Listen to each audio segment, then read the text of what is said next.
the next unit in biology, which is plant physiology. Fine. It is the 4th unit in your textbooks.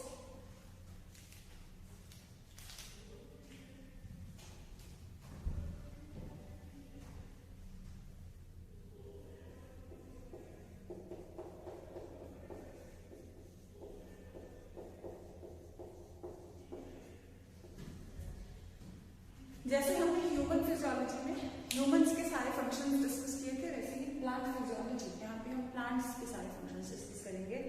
इनको basically plant physiology को या functional system, सारे plants के जो भी functions वगैरह हैं, इनके लिए हमारे टेक्स्ट बुक में हमें 5 चैप्टर्स मिल जाते हैं, जिसमें सबसे पहले है ट्रांसपोर्टिंग प्लांट्स, फिर रेस्पिरेशन, फोटोसिंथेसिस, मिनरल न्यूट्रिशन और प्लांट ग्रोथ एंड डेवलपमेंट। लेकिन मैं फर्स्ट चैप्टर ट्रांसपोर्टिंग प्लांट्स से स्टार्ट नहीं करूंगी, मैं इस यूनिट को स्टार्ट कर रही हूँ फोटोसिंथेसिस से। सो सबसे पहला टॉपिक जो होगा वो मैं करवाऊंगी फोटोसिंथेसिस। उसके बाद अगला चैप्टर जो हम करेंगे वो हम करेंगे रेस्पिरेशन का। ये 2 चैप्टर्स हम पहले इसलिए ले रहे हैं क्योंकि इनमें ज्यादा ये इम्पोर्टेंट हो जाते हैं बाकी चैप्टर्स से, और दूसरा इनमें है लर्निंग वर्क और समझने वाला ज्यादा है, और कंसेप्ट क्लैरिफिकेशन ये चैप्टर्स प्रॉपर डिमांड करते हैं। सो फोटोसिंथेसिस एंड रेस्पिरेशन ये दोनों सबसे ज्यादा इंपॉर्टेंट टॉपिक हैं और ज्यादा अच्छे से समझने वाले टॉपिक हैं, तो इनको मैं पहले शुरू कर रही हूँ। मोर ओवर थ्योरी में भी ये आपको ज्यादा कंट्रीब्यूट करने वाले चैप्टर्स हैं। इनमें से जो 2 चैप्टर्स हैं ट्रांसपोर्टिंग प्लांट्स और मिनरल न्यूट्रिशन, वो भी थ्योरी के लिए नहीं, वो आपको एमसीक्यू के लिए ही इम्पोर्टेंट है। लेकिन जो फोटोसिंथेसिस रेस्पिरेशन है, ये वाले 2 चैप्टर्स हैं, ये both theory as well as MCQs दोनों के लिए इम्पोर्टेंट है। सो मैं आज स्टार्ट करने जा रही हूँ प्लांट फिजियोलॉजी में photosynthesis in higher plants.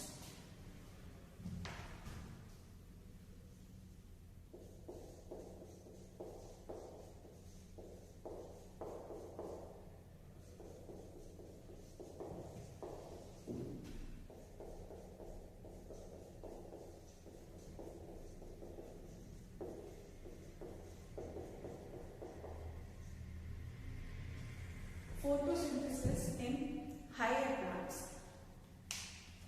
Higher plants, अब प्लांट किंगडम जब आप लोग स्टडी करते हैं तो प्लांट किंगडम में आप लोग जो सबसे पहले हम लोगों ने डिवाइड किया सभी प्लांट्स को इनटू डिफरेंट डिविजन्स। हमने थैलोफाइटा डिस्कस की, जिसमें हमने एल्गे डिस्कस किया, फिर हमने ब्रायोफाइटा, टेरिडोफाइट्स, जिम्नोस्पर्म्स, एंजियोस्पर्म्स, इन सब कैटेगरीज में हमने पढ़ा। तो प्लांट फिजियोलॉजी में बेसिकली क्वेश्चन, ये चैप्टर का जो नाम आता है photosynthesis, it is photosynthesis in higher plants, यानी बड़े प्लांट्स। जब भी हमने क्लासिफिकेशन की प्लांट किंगडम में, तो वहां पे हमने एल्गे से डिवीजन शुरू की। तो एल्गे इज अ सबसे लोअर कैटेगरी का प्लांट, ठीक है, सबसे प्रिमिटिव प्लांट। ये आता है, ये भी प्लांट किंगडम में ही है, लेकिन ये सबसे लो कैटेगरी में आता है, प्रिमिटिव प्लांट्स में आता है। लेकिन यहाँ पे हम हायर प्लांट्स बोल रहे हैं, वो लोअर कैटेगरी में आता है। तो यहाँ पे हम जो बात करेंगे वो हायर प्लांट्स, जो हम नॉर्मली प्लांट्स देखते हैं, फ्लावरिंग प्लांट्स, एंजियोस्पर्म्स, तो हम यहाँ पे बेसिकली उनकी ज्यादा बात करने जा रहे हैं, ठीक है, जिनमें आप जूनियर क्लासेस से करते आए हो कि लीफ सरफेस इनका ग्रीन होता है because of the presence of chlorophyll pigment, और ये ग्रीन सरफेसेस ही इनके प्लांट्स को मदद करते हैं फूड बनाने के लिए, ठीक है। सो यही हम फोटोसिंथेसिस चैप्टर में करने जा रहे हैं हायर प्लांट्स में, यानी कि पत्तेदार पौधे जो होते हैं, ये फोटोसिंथेसिस कैसे करते हैं अपने ग्रीन लीव्स या अदर ग्रीन पार्ट्स की मदद से। So photosynthesis, here we are discussing about the higher plants only. Fine. So photosynthesis basically क्या होता है? फोटोसिंथेसिस कंसेप्ट अगर आप लोगों को पढ़ना हो, सो फोटोसिंथेसिस 2 वर्ड्स में इसको हम डिवाइड कर सकते हैं। फोटो का मतलब होता है लाइट, और सिंथेसिस का मतलब होता है फॉर्मेशन या synthesising something, you understand synthesis. So यहाँ पे सिंथेसिस किस चीज की बात हो रही है? सिंथेसिस की बात हो रही है या कह लो फॉर्मेशन of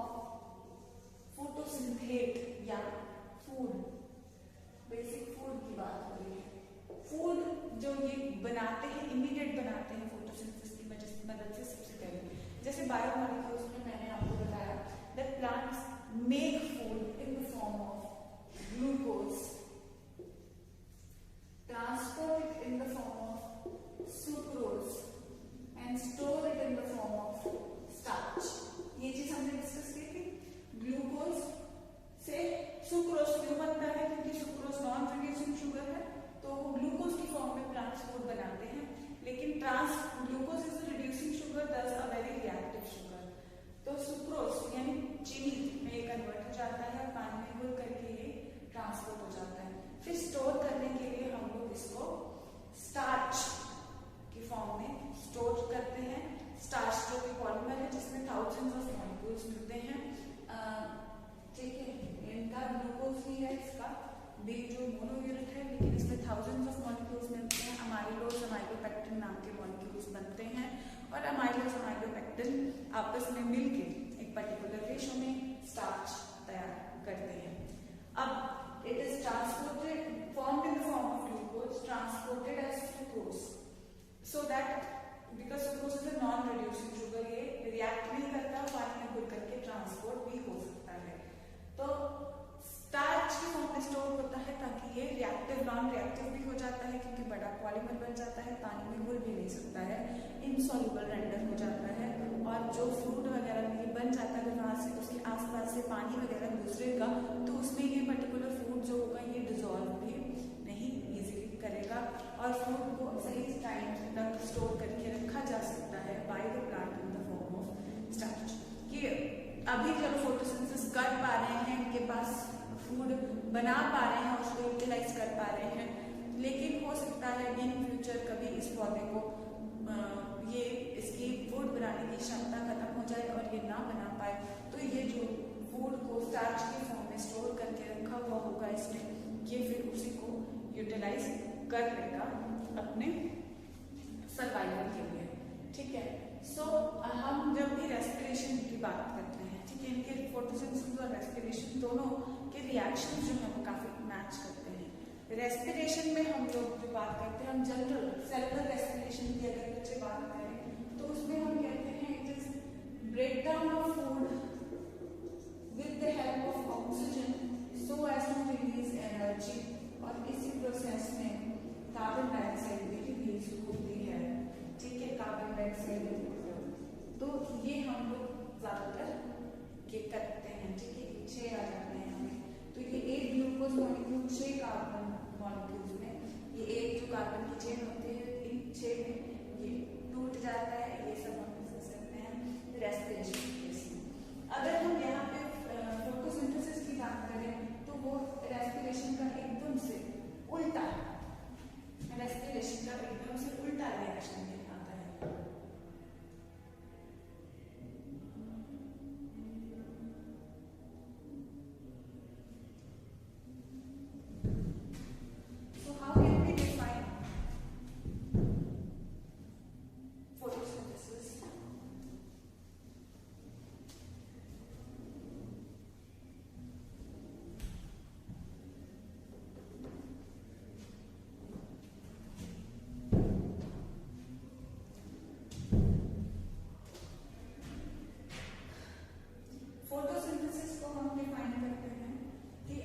कार्बन डाइऑक्साइड होती है, इसको इसका एक तरीके से फिक्सेशन, कार्बन डाइऑक्साइड फिक्सेशन भी हम इसको कह सकते हैं, क्योंकि कार्बन डाइऑक्साइड की नेचर में हम लोग जब रेस्पिरेशन कर रहे हैं, हम लोग कार्बन डाइऑक्साइड छोड़ रहे हैं, कहीं पे कोई आग लगती है, कंबशन होती है यानी किसी चीज की, तो उससे भी ऑक्सीजन यूटिलाइज होती है और कार्बन डाइऑक्साइड रिलीज होती है।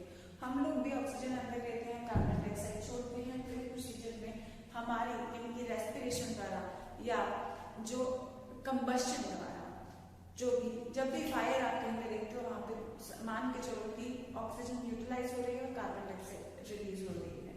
सो जो कंबशन हो रही है या रेस्पिरेशन हो रही है, उससे जो कार्बन डाइऑक्साइड निकलेगी उसको प्लांट्स फिक्स करते हैं। प्लांट्स में उसको फिक्स करने के लिए क्लोरोफिल पिगमेंट होती है।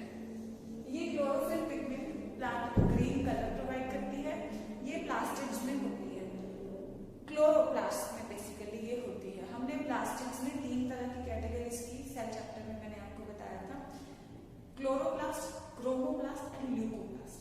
जो क्लोरोप्लास्ट होते हैं, जो क्लोरोप्लास्ट होते हैं उनके अंदर क्लोरोफिल होता है। जो क्लोरोप्लास्ट होते हैं उनके अंदर क्लोरोफिल होता है। तो ये जो क्लोरोफिल होता है यही जो है ये सनलाइट को अब्सॉर्ब करता है। क्लोरोफिल होता है बेसिकली ग्रीन पिगमेंट जो सनलाइट को कैच करता है और सनलाइट की मदद से ये एक तरीके से सनलाइट की एनर्जी जो लेता है वो एक क्लोरोफिल अब्सॉर्ब करता है। कैसे अब्सॉर्ब करता है और उसके रिजल्ट में क्या क्या रिएक्शंस होते हैं वो सब हम डिस्कस करेंगे। Carbon dioxide with the help of water, ये क्लोरोफिल कार्बन डाइऑक्साइड को फिक्स करता है with the help of sunlight and it produces food. So how can we define it?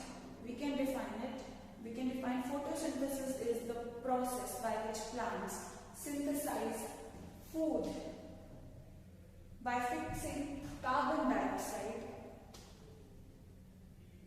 by catching utilizing the energy from sunlight, and this utilization of energy from sunlight is perceived, this sunlight is perceived or received by the chlorophyll pigment।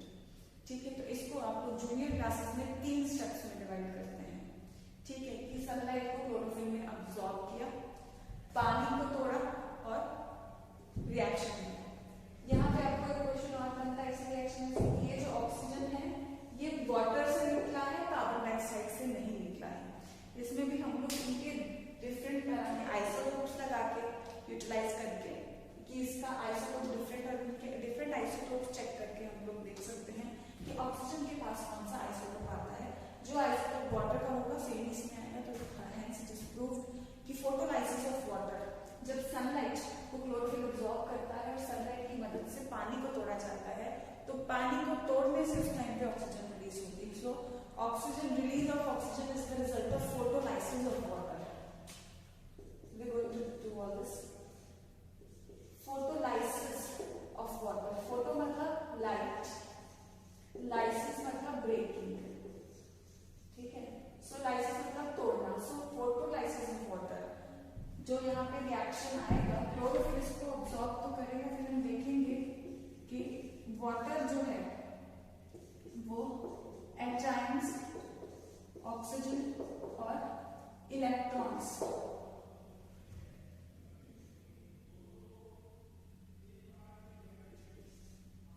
Enzymes, oxygen और electrons में ये टूटता है। और ये वाले electrons, ये वाला तो ऑक्सीजन जो होता है जो हम यहाँ पे देखते हैं रिलीज हो जाता है, और ये वाले जो इलेक्ट्रॉन्स हैं ये this is happening bye sunlight. ठीक है, तो ये वाला जो ऑक्सीजन है ये तो जो बाहर रिलीज करते हैं प्लांट्स की वो है, जिससे ये प्योरिफिकेशन हो जाती है एक तरीके से। वर्ल्ड हम कहते हैं कि हमारे कार्बन डाइऑक्साइड को यूज करके वो ऑक्सीजन फूड बना लेते हैं, फिर ऑक्सीजन रिलीज हो जाता है ना।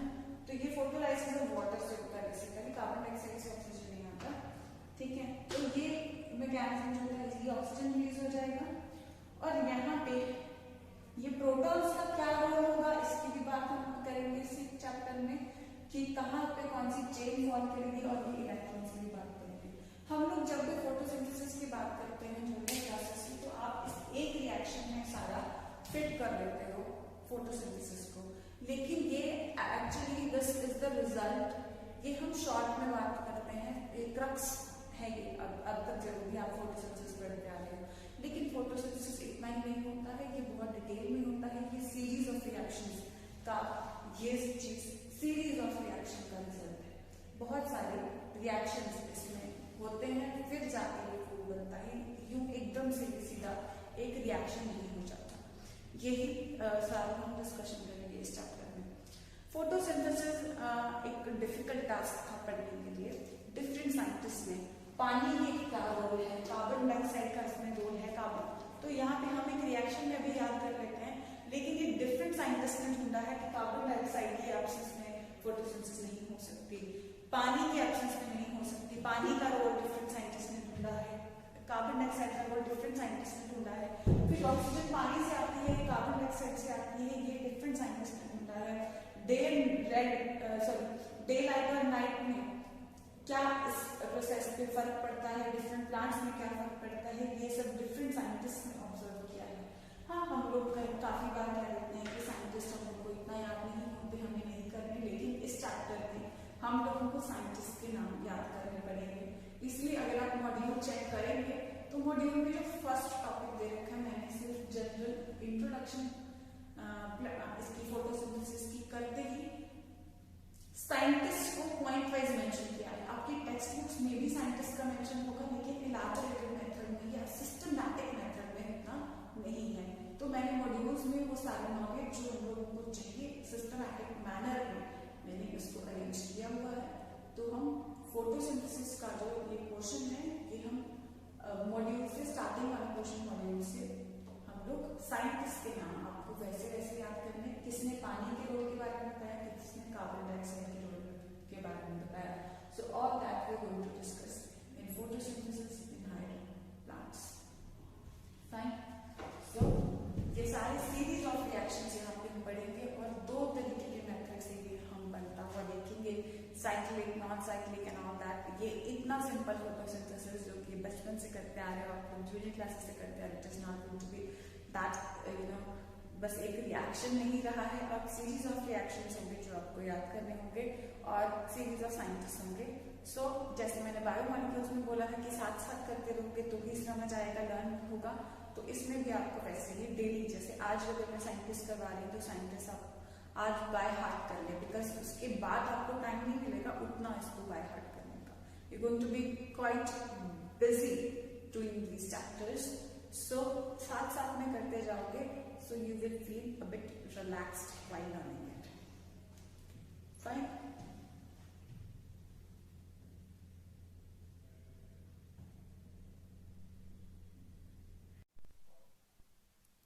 Okay, so let's talk about photosynthesis.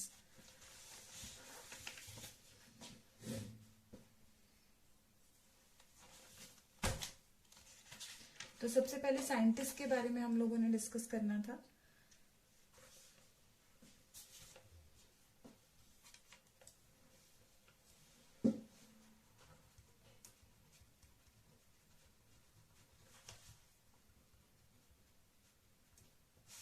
Photosynthesis in higher plants. Reaction के बारे में हम लोग डिस्कस कर चुके थे कि ये फोटोसिंथेसिस बेसिकली होता क्या है। It is the synthesis of complex organic substances, the synthesis of complex organic substances. complex organic substance यहाँ पे कौन सा होता है, ग्लूकोज बनता है, ग्लूकोज से सुक्रोज और स्टार्च यानी कि carbohydrates basically. So synthesis of complex organic substances by green plants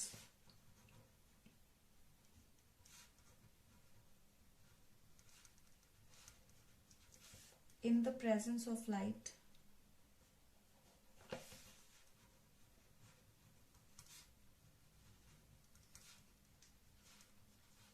with the help of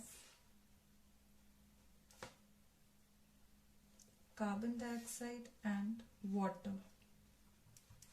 और ये इसका बेसिक रिएक्शन होता है। Carbon dioxide plus water gives C6H12O6 plus 6O2। यहाँ पे बेसिकली होता क्या है, जो क्लोरोफिल होता है प्लांट्स का वो सनलाइट को अब्सॉर्ब कर लेता है। ठीक है, वो सनलाइट को अब्सॉर्ब कर लेता है। आपका यहाँ पे मॉड्यूल में ये करेक्शन करेंगे आप, सनलाइट यहाँ पे लिखा हुआ है, क्लोरोफिल एरो के नीचे लिख लीजिए यहाँ पे, और ऊपर सनलाइट लिख लीजिए इसके। ठीक है, कि सनलाइट एक्चुअली क्लोरोफिल अब्सॉर्ब करता है। So this correction you can make in your modules. ठीक है, यहाँ पे बाकी सारी डिस्कशन हुई है कि it is anabolic process. Anabolic यानी यहाँ पे छोटे सब यूनिट से एक बड़ा यूनिट बन रहा है, एंडोथर्मिक एनर्जी, क्योंकि सनलाइट है, लाइट आ रही है यहाँ पे, तो एंडोथर्मिक हो गया, और ये एक रिडॉक्स रिएक्शन है क्योंकि इसमें ऑक्सीडेशन रिडक्शन दोनों हो रही हैं। सबसे पहले साइनोबैक्टीरिया में डिस्कवर हुआ था। ये सब जनरल इंफॉर्मेशन है सारी, ठीक है। फिर हम साइंटिस्ट की डिस्कशन में शुरू करती हूँ। साइंटिस्ट की डिस्कशन में शॉर्ट में आपको थोड़ा नोट करवाऊंगी और समझाऊंगी, लेकिन यहाँ से भी आपको नोट करना है, इस चीज को भी आपको लर्न रीड आउट जरूर करना है। फाइन। सो हम लोग मैं थोड़ा डिफरेंट वे से वैसे लिखा रही हूँ आपको। सबसे पहले हम लोग बात कर रहे हैं वॉन हेलमोंट की।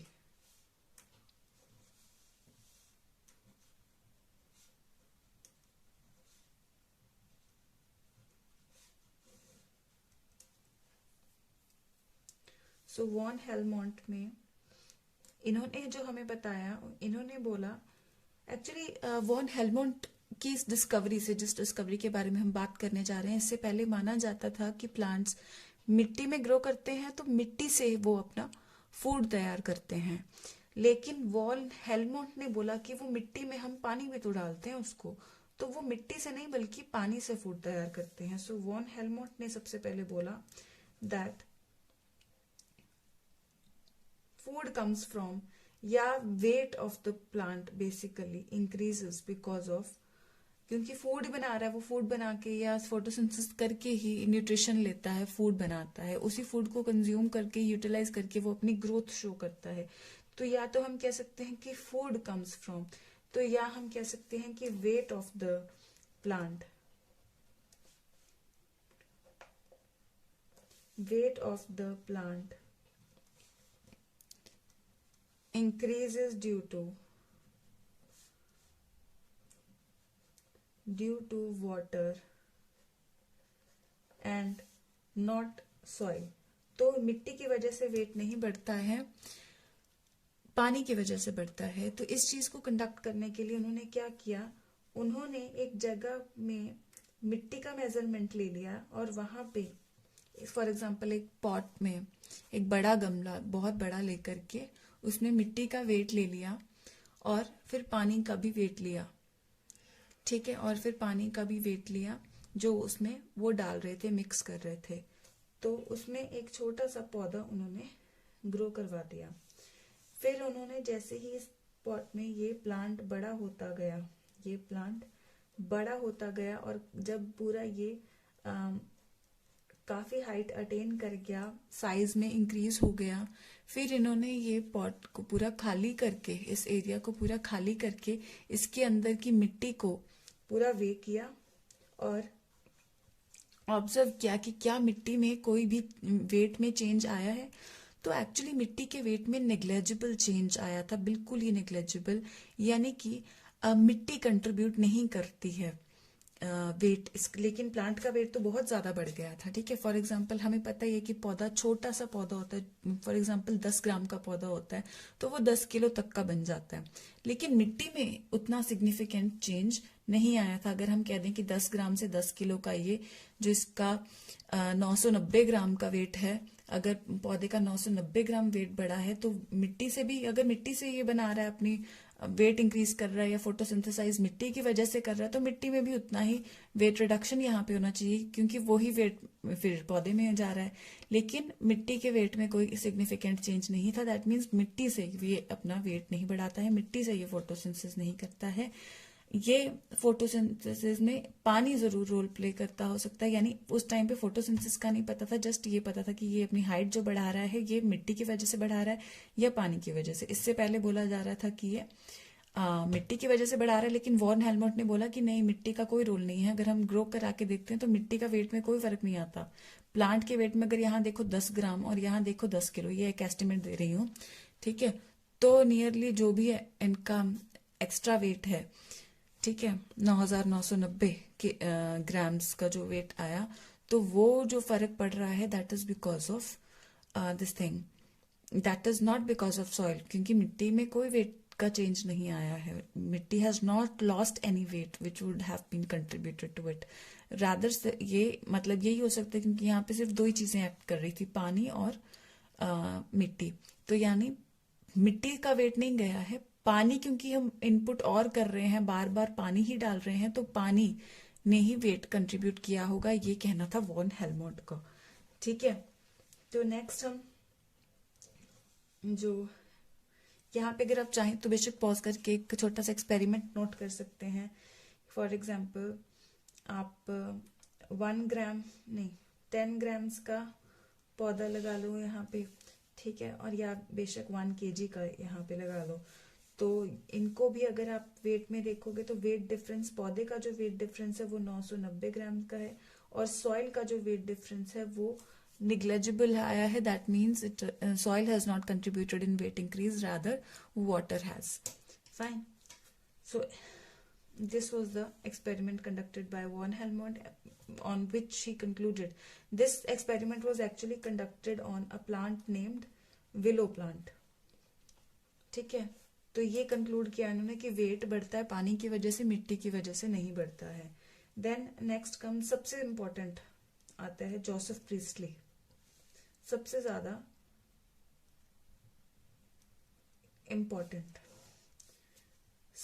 इंपॉर्टेंट आता है जोसेफ प्रीस्टली का काम। जोसेफ प्रीस्टली का जो स्टेटमेंट था वो ये था, plants restore to nature,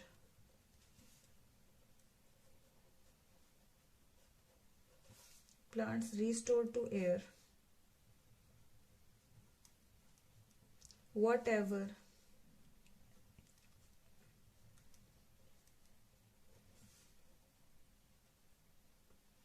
breathing animals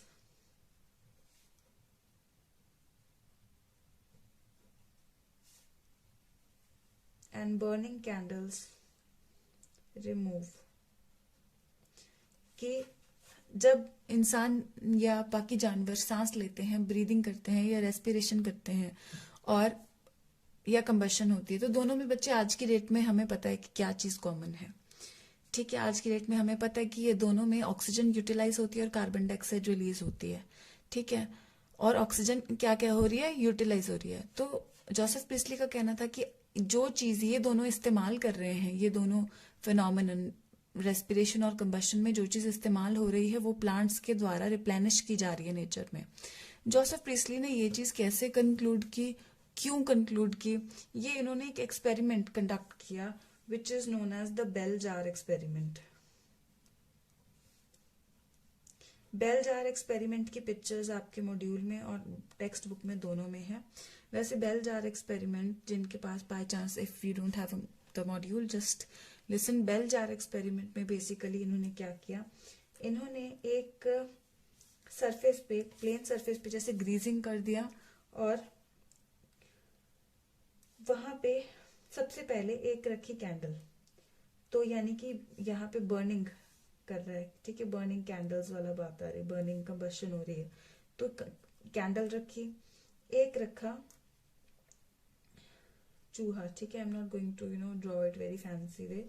सो एक रखा चूहा, तो एक चूहा और एक बर्निंग कैंडल, और एक बेल जार से इसको ढक दिया। बेल जार एक पूरा इन्वर्टेड ग्लास जार कह सकते हैं आप। ठीक है, बेल शेप जार होता है, तो इससे इसको ढक दिया, साइड पे बेशक वैसलीन से इसको सील कर दिया ताकि फ्लोर से अच्छे से ये चिपक जाए बेल जार।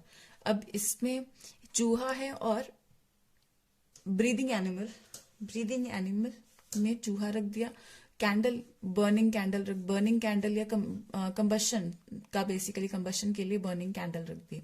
तो इस बेल जार में ये कंबशन के लिए ये भी ऑक्सीजन यूज कर रही है, कार्बन डाइऑक्साइड छोड़ रही है, ये भी ऑक्सीजन यूज कर रहा है, कार्बन डाइऑक्साइड छोड़ रहा है। उस टाइम पे जोसेफ प्रीस्टली को ऑक्सीजन कार्बन डाइऑक्साइड रिलीज का तो कुछ नहीं पता था, लेकिन उन्होंने ये चीज किया कि प्लांट्स की जरूरत जस्ट समझाने के लिए, जैसे ये बेल जार से इन दोनों चीजों को ढक दिया, तो कुछ देर बाद क्या नोटिस किया जाता है, कुछ देर बाद नोटिस किया जाता है कि जो कैंडल है it is also not burning, and the mice actually died of. ठीक है,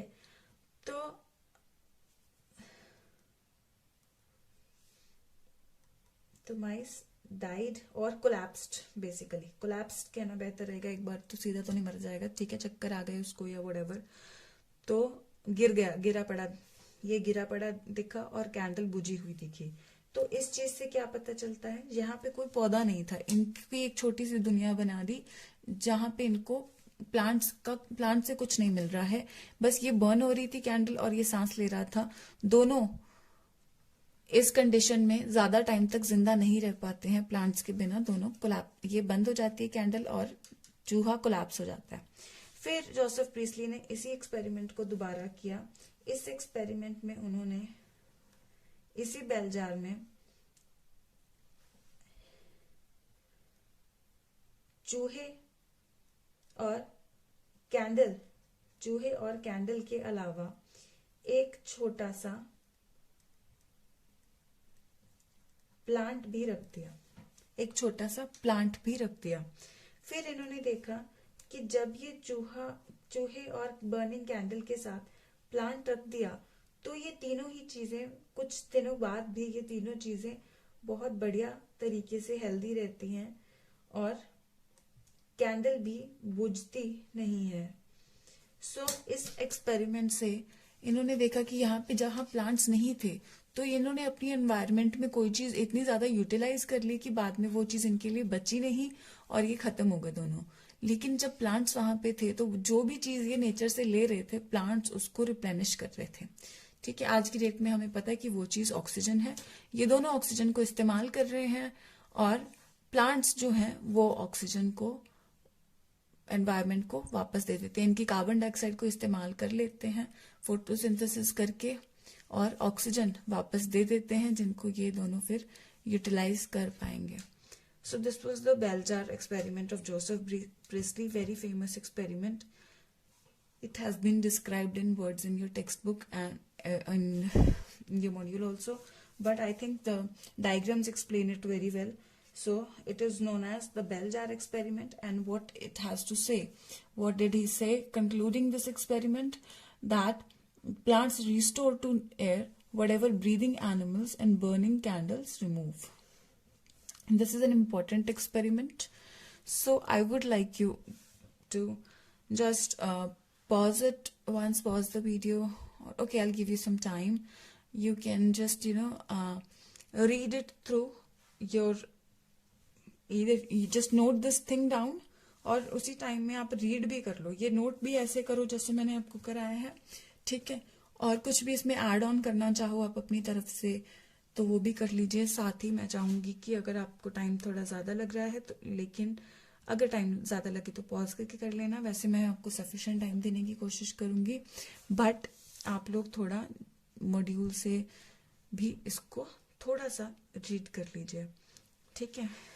this experiment, Joseph Priestley experiment, ठीक है। But I have explained this nicely through bell jar experiment, but reading देने में कोई हर्ज नहीं है, ठीक है।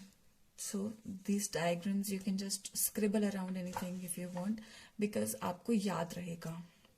बेशक लिख लो यहाँ पे, ठीक है। बर्निंग कैंडल, माइस लाइव और अवेक, माइस कोलैप्स्ड, कैंडल,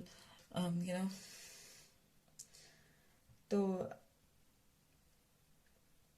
ये चीज आप लिख लीजिए बेशक यहाँ पे, ठीक है। नहीं लिखना है, अगर ड्रॉ होता है ड्रॉ कर लो, नहीं ड्रॉ नहीं होता लिख लो। स्क्रिबल ही करना है, कुछ आपको कोई फैंसी ड्राइंग नहीं चाहिए, ठीक है। जैसे मैंने भी तो आपको समझाने के लिए फटाफट से कुछ भी बना दिया, तो that is what is required, ठीक है। फैंसी डायग्राम्स नहीं चाहिए, बस कंसेप्ट बेसिकली चाहिए।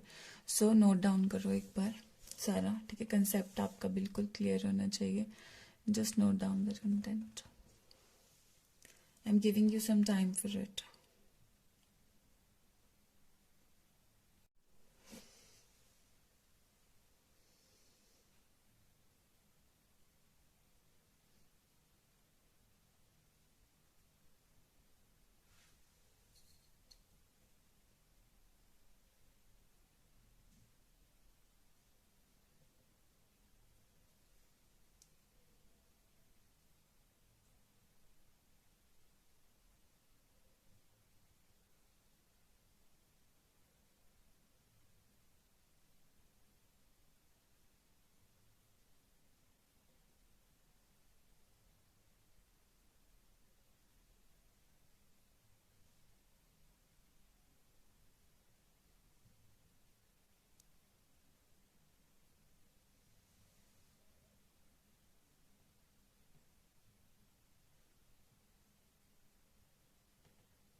Okay, I hope you have noted and read it. So now we are moving on to the next one.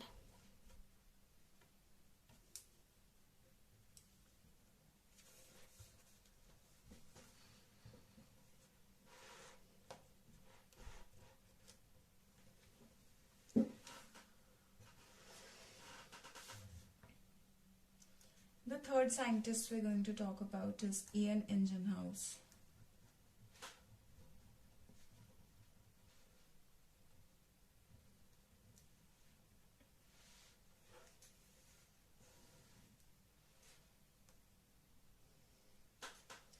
What did Ingenhouse had to say? अब हम ये वाला जो फॉर्मूला हम लोग करते हैं, इसमें हम लोग डिफरेंट चीजें ऑब्जर्व करते हैं ये पूरे में, कि कार्बन डाइऑक्साइड यूज हो रही है, वाटर यूज हो रहा है, सनलाइट और क्लोरोफिल, ये 4 चीजें रिक्वायरमेंट है और ये चीजों की फॉर्मेशन हो रही है। तो इन चारों चीजों की भी एक साथ डिस्कवरी नहीं होगी थी कि रिक्वायरमेंट है, अलग अलग लोगों ने की। ठीक है, तो आयन इंजनहाउस ने इनमें से क्या डिस्कवर किया? आयन इंजनहाउस ने इसमें से पता किया कि सनलाइट जरूरी होता है। ठीक है, इन्होंने जज किया कि sunlight is essential for photosynthesis.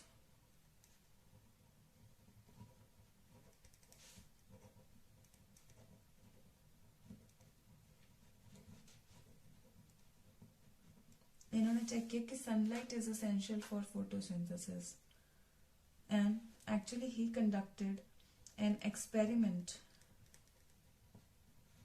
On aquatic plants.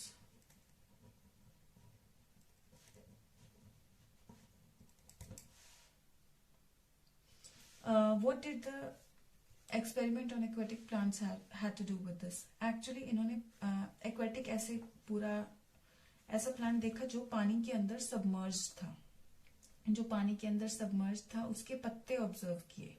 ठीक है, ये पानी के अंदर पूरा सबमर्ज्ड पौधा था, इसके पत्ते ऑब्जर्व कर रहे थे। अब इन्होंने देखा कि जब भी दिन होता है, दिन में धूप पड़ती है इस पत्ते के ऊपर, क्योंकि ये शैलो वाटर था, शैलो वाटर के ऊपर पत्ते दिखाई दे रहे हैं, यहाँ पे धूप पड़ रही है।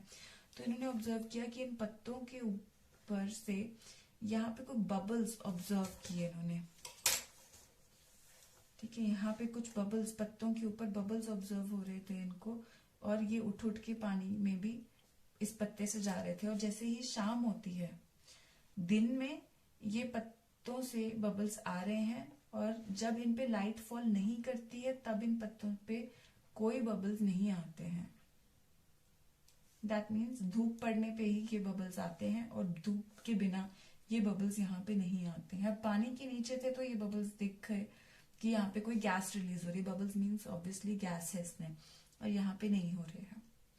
अब हमें पता चलता है कि गैस रिलीज करते हैं प्लांट्स ऑक्सीजन ड्यूरिंग फोटोसिंथेसिस। सो इयन इंजनहाउस ने यही चीज देखी कि ये ऑक्सीजन रिलीज करते हैं in the presence of sunlight, और इनका जो ऑब्जर्वेशन था, एक्सपेरिमेंट क्या लग गया, observation would be better term. ठीक है, ऑब्जर्वेशन जो इनका था that was on aquatic plants. So actually photosynthesis is not only the process of synthesizing of food, rather it is the process of purifying of air, because carbon dioxide इसमें वो consume करता है और oxygen छोड़ते हैं plants. So we can say that Ian Ingenhouse discovered that green plants purify the noxious air in the presence of sunlight. So Ingenhouse concluded that green plants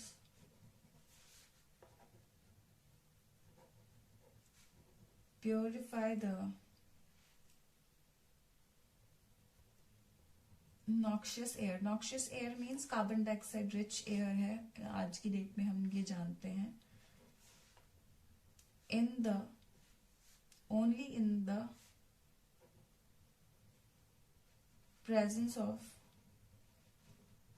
the presence of sunlight. ठीक है, then next मैं आपको बता रही हूँ कौन से scientist के बारे में? लेट्स टॉक अबाउट सैक्स। इन्होंने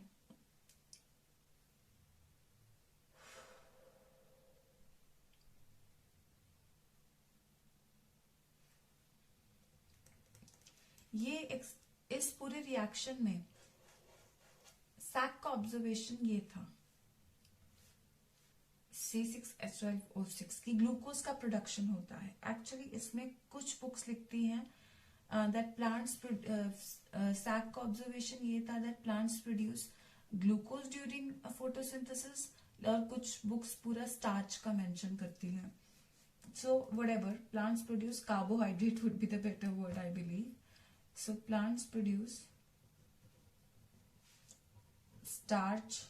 Obviously starch is the polymer of glucose, so plants produce starch during photosynthesis. Produce actually glucose होता है, सो स्टार्च कहना उतना बेहतर नहीं रहेगा। प्रोड्यूस ग्लूकोज होता है, लेकिन फाइनली वो स्टार्च में कन्वर्ट होके ही स्टोर होता है। ठीक है, तो सैक्स was the one who discovered that starch or the carbohydrate is the produce during photosynthesis. Next हम कौन से साइंटिस्ट के बारे में बात कर रहे हैं? नेक्स्ट हम बात कर रहे हैं इंगलमैन के बारे में। तो आपको ये इसी में से देखो सारा पता होना चाहिए कि सनलाइट जरूरी है, ये इयन इंजन हाउस ने बोला था। ग्लूकोज बन रहा है, ये इन्होंने बोला था। तो हर चीज के बारे में आपको ये चीज बहुत ज्यादा क्लियर होनी चाहिए कि यहाँ पे साइंटिस्ट हमें याद करने पड़ते हैं। ठीक है, यहाँ पे कोई एक्सक्यूज नहीं चलेगा कि यहाँ पे करे हैं या नहीं करने हैं। सो इंगलमैन की बात करें,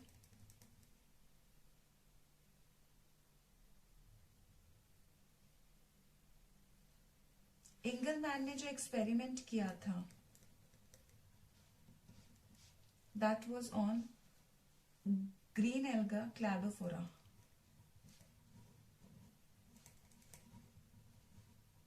क्लैडोफोरा के बारे में हमने प्लांट किंगडम में पढ़ा है ना, ग्रीन एल्गा क्लैडोफोरा। इन्होंने क्या किया, ग्रीन एल्गा इस्तेमाल किया और साथ में प्रिज्म इस्तेमाल किया। प्रिज्म क्या करता है? प्रिज्म व्हाइट लाइट या सनलाइट को 7 कलर्स में डिस्ट्रीब्यूट करता है ना। और इन्होंने क्या किया, इन्होंने प्रिज्म का इस्तेमाल करके क्लैडोफोरा जो कि ग्रीन एल्गा है उस पे व्हाइट लाइट स्प्लिट करके डाली। यानी विबग्योर में ये व्हाइट लाइट यहाँ पे जैसे violet, indigo, blue, green, yellow, orange, red, तो ये जोन्स में डिस्ट्रीब्यूट होके क्लैडोफोरा के ऊपर लाइट गिरी।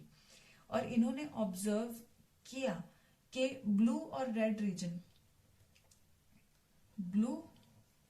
रेड रीजन में ज्यादा फोटोसिंथेसिस हो रही है रादर देन बाकी रीजन्स में। ठीक है, प्रिज्म से व्हाइट लाइट को स्प्लिट करके विबग्योर में डिवाइड कर दिया जिससे रेनबो बनती है।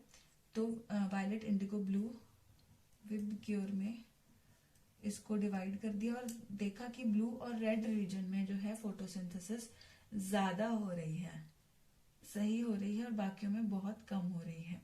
ये इन्होंने क्या किया, इन्होंने एक्चुअली कुछ एरोबिक बैक्टीरिया, क्योंकि हमें पता है कि ऑक्सीजन रिलीज होती है ड्यूरिंग फोटोसिंथेसिस, तो इन्होंने कुछ एरोबिक बैक्टीरिया लेकर के इस क्लैडोफोरा के ऊपर छोड़ दिए और ये इस व्हाइट लाइट से इनको स्प्रेड किया। जब तो ये एरोबिक बैक्टीरिया जो थे, जो कि ऑक्सीजन जिनकी जरूरत है, तो ये एरोबिक बैक्टीरिया ब्लू और रेड रीजन में इकट्ठे हो गए।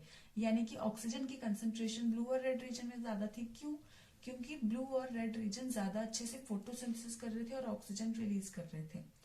ठीक है, दैट मीन्स, और बाकी एरियाज में ऑक्सीजन नहीं था, दैट मीन्स ऑक्सीजन रिलीज करने वाला रिएक्शन यानी कि फोटोसिंथेसिस कहाँ हो रहा है? ब्लू और रेड रीजन में सिर्फ। विजिबल लाइट के बाकी पोर्शंस इसको कंडक्ट नहीं कर रहे हैं। So that is what इंगलमैन did.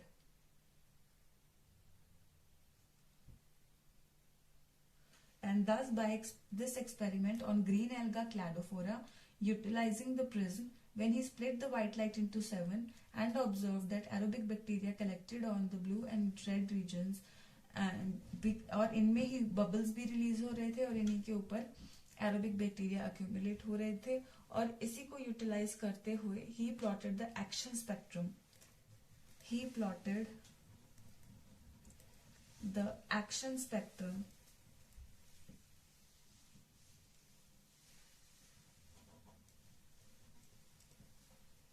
of photosynthesis. So he plotted the action spectrum of photosynthesis. Action spectrum क्या होता है इसको मैं आपको पढ़ाऊंगी, एक्शन स्पेक्ट्रम आगे, और एक्शन स्पेक्ट्रम एक्चुअली इन्होंने दिया था. So he plotted the action spectrum of photosynthesis.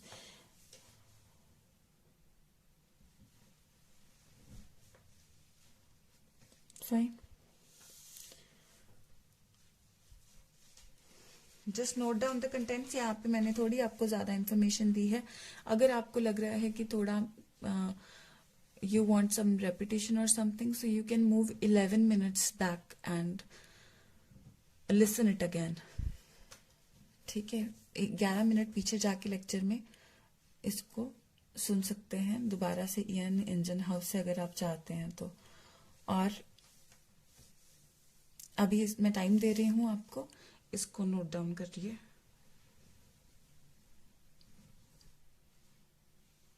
और रीड करिए.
Okay, I hope you have noted it and read it. I'm moving on to the next scientist.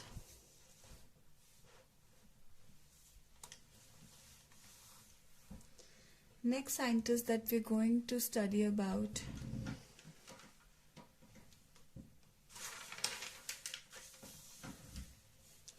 is Van Niel.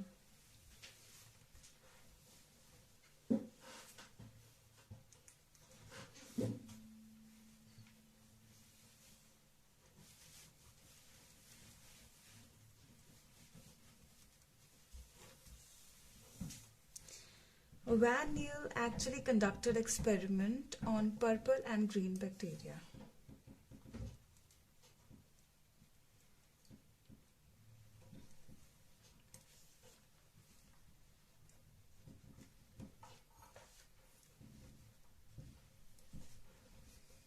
Kingdom Monera के time मैंने आपको बताया था कि इनमें से कुछ बैक्टीरिया ऑटोट्रॉफिक होते हैं, और ऑटोट्रॉफिक यानी अपना खाना खुद बनाते हैं, but autotrophic doesn't always mean photosynthesis. कुछ बैक्टीरिया वाटर की जगह पे H2S ये ऐसे केमिकल्स भी इस्तेमाल करते हैं हाइड्रोजन सोर्स के तौर पे.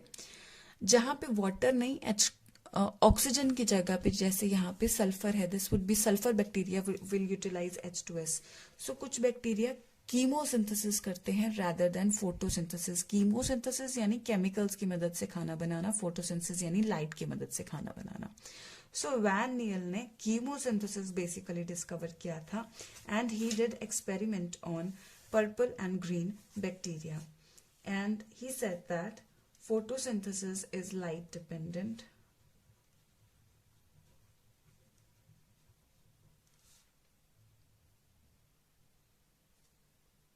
एक तो इन्होंने पर्पल और ग्रीन बैक्टीरिया का डिस्कवर किया, और ये चीज बाद में बताती हूँ मैं आपको.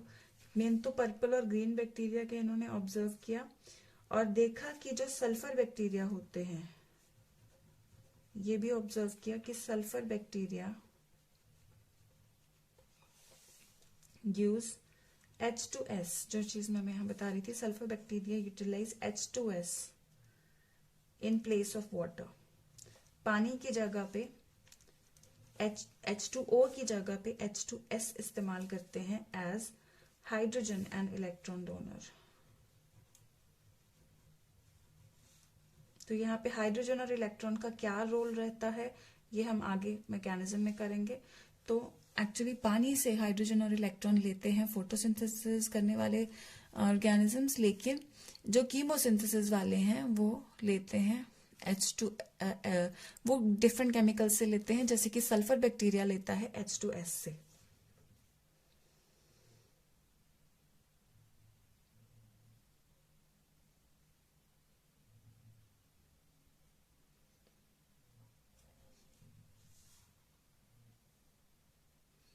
एक्चुअली ये कार्बन डाइऑक्साइड को रिड्यूस करने के लिए बेसिकली हाइड्रोजन चाहिए होता है, ठीक है.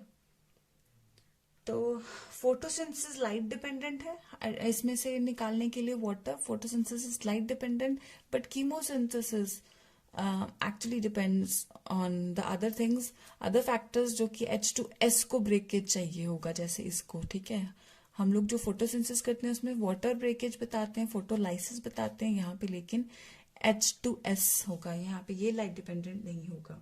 सो वैन नील ने इसका ऑब्जर्व किया था कि पानी की जगह पे और भी चीजें इस्तेमाल होती हैं. फॉर एग्जाम्पल वॉन हेलमोट ने पानी का बताया था कंट्रीब्यूशन, इन्होंने बोला कि ये इससे होता है, ठीक है. लेकिन यहाँ पे वॉन हेलमोट ने सिर्फ वेट इंक्रीज में कंट्रीब्यूशन बताया था. उस टाइम फोटोसिंथेसिस का कोई रोल नहीं पता था. फोटोसिंथेसिस में किसने रोल बताया था उसका मैं आपको आगे बताती हूँ, ठीक है. तो यहाँ पे वैन नील ने कीमोसिंथेसिस बेसिकली डिस्कवर किया था, और उसका मैकेनिज्म कि H2S इस्तेमाल होता है वाटर की जगह पे. तो नेक्स्ट साइंटिस्ट रॉबर्ट हिल. रॉबर्ट हिल का कहना है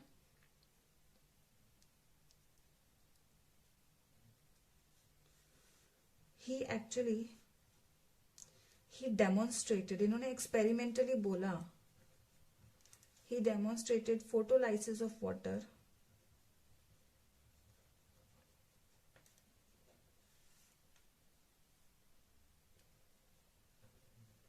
in isolated chloroplasts. He demonstrated photolysis of water in chloroplast. तो फोटोलाइसिस ऑफ वाटर बेसिकली क्या होता है, सबसे पहले हम कहते हैं ना फोटोसिंथेसिस की जरूरत होती है. सो लाइट जब इस्तेमाल होती है इसमें सबसे पहले लाइट का क्या यूज है, लाइट का यूज यही होता है कि वो पानी को तोड़ देती है इनटू हाइड्रोजन और इसी से वाटर इस्तेमाल होता है और इलेक्ट्रॉन.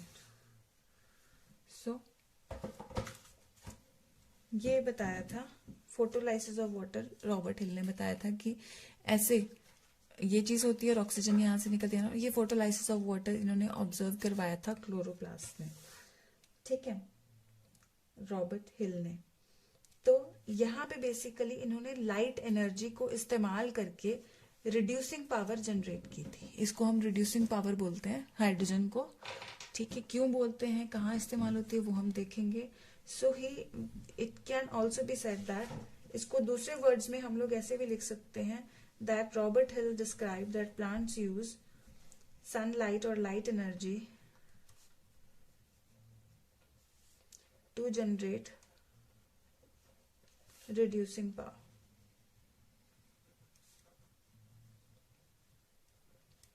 ठीक है, रिड्यूसिंग पावर ये क्योंकि रिडक्शन में पार्टिसिपेट करते हैं ना हाइड्रोजन, तो आप फिलहाल इतना ही समझ लो. ठीक है, कि हाइड्रोजन ऐड होती है तो उसे हम रिडक्शन कहते हैं.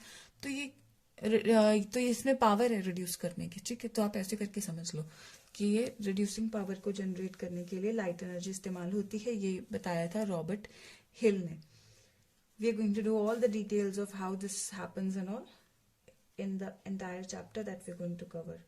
So थियोडोर एक साइंटिस्ट है. जैसे मैंने आपको बताया था कि वॉन हेलमोट ने सिर्फ वाटर वेट को कंट्रीब्यूट करता है ये बोला था, लेकिन मेनली फोटोसिंथेसिस में काम आता है. ये थियोडोर का नाम आपके यहाँ पे कहीं पे नहीं है, लेकिन ये मैं आपको बताना चाहती हूँ कि दैट थियोडोर का कहना था that water is essential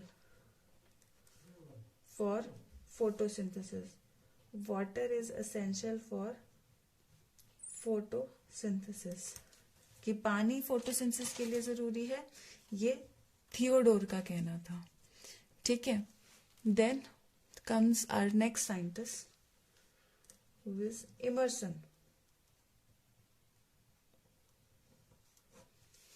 immersion ने बोला था, एक्चुअली हम दो फोटो सिस्टम्स के बारे में पढ़ेंगे इस चैप्टर में. जैसे एक रिएक्शन तो आप शुरू से ही ये करते आ रहे हो कि इस एक रिएक्शन से फोटोसिंथेसिस होती है, लेकिन this reaction is a combination of reactions as I told you. और यहाँ पे दो फोटो सिस्टम्स होते हैं. एक्चुअली वो क्या होते हैं वो सब हम डिटेल करेंगे, लेकिन existence of two photo systems was told to us by Emerson. Two photo systems, एक को फोटो सिस्टम 1 और फोटो सिस्टम 2 हम इनको कहते हैं. और एक इमर्सन इफेक्ट होता है बेटा, Emerson effect which is known as the red drop effect. ये भी हमें इमर्सन ने ही बताया था.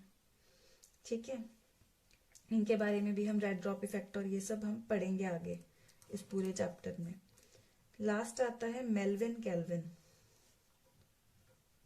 इनको एम केल्विन या सिर्फ केल्विन के नाम से भी हम जानते हैं. और इन्होंने दिया था C3 साइकिल. इसकी भी हम पूरी डिटेल करेंगे. C3 साइकिल, इसको केल्विन साइकिल भी बोलते हैं क्योंकि ये दिया केल्विन ने था. और इसको हम लोग डार्क रिएक्शन भी बोलते हैं. क्यों डार्क रिएक्शन बोलते हैं और क्यों C3 साइकिल बोलते हैं, तो ये सब हम आगे डिस्कस करेंगे जब हम C3 साइकिल की पूरी डिटेल करेंगे. यहाँ पे हम सम अप कर रहे हैं सभी साइंटिस्ट का काम. ठीक है, तो ये हो गए हमारे सारे साइंटिस्ट. जस्ट क्विकली आप लोग ठीक है, वैन नील ने कीमोसिंथेसिस, रॉबर्ट हिल ने हिल रिएक्शन, बेसिकली ये photolysis of water to generate the reducing power. Theodore told the importance of water. Emerson effect, red dwarf effect, and existence of two photosystems, Melvin Calvin above the Kelvin cycle, C3 cycle. Just quickly note down everything. I'll give you some time to note it down.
Okay, so I hope you have noted down all the contents.